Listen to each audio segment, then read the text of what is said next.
Құрметті қазақ елі, ассалаумағалейкум. Естеріңізде ғой, баяғыда секталар көп еді ғой. Қазір енді тәңкібайлар деген дүние шықты ағайын.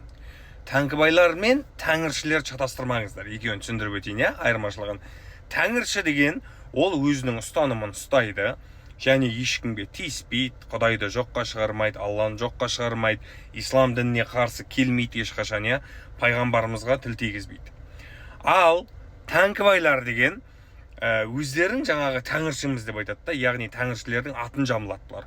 Бірақ Алланы жоққа шығарады, Мұхаммед саллаллаху алейхи пайғамбарымызды боқтайды, кәдімгі ислам дінінде жүрген мұсылманмын деген адамның барлығын араб қыл дейді.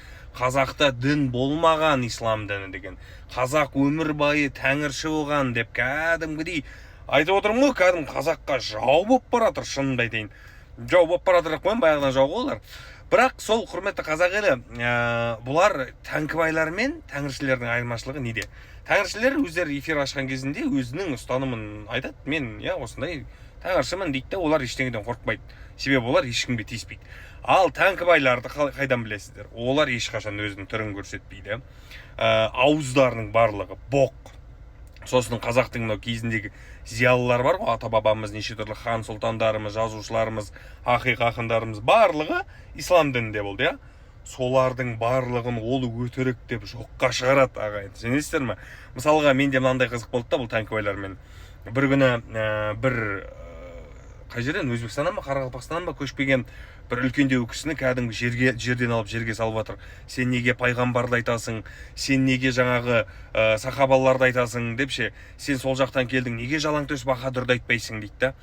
Сөйтіп мен көтерілімді айттым, жалаңтөс баһадүрді айтайық, 200% қолдаймын оны дедім. Бірақ жалаңтөс баһадүрдің мұсылман болғанын, Құран оқығанын, намаз оқығанын, мешіт салдырғанын айтамыз ба десем, қума деп мен шығарып жіберді, короче. Ол деректі қайдан алдың деп ше.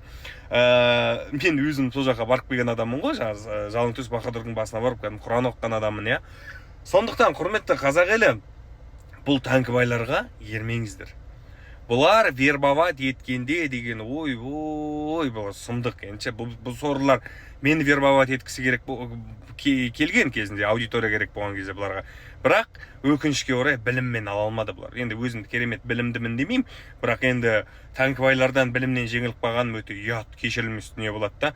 Соны біліп мен де намысқа тырыстым да бұлардың алдында ше. Сондықтан құрметті қазақ елі, тәңкібайларда сауат жоқ мүлдем. Тарихтан тағылмаламыз дейді, бірақ тарихты білмейді. Ешқандай тарихты білмейді. Қайда не болған, қандай ата бабасы не ұстаған ештеңе білмейді. Сондықтан құрметті қазақ елі, алданып қалмаңыздар. Қазақтың діні ислам діні. Осыны біліп жүріңіздер.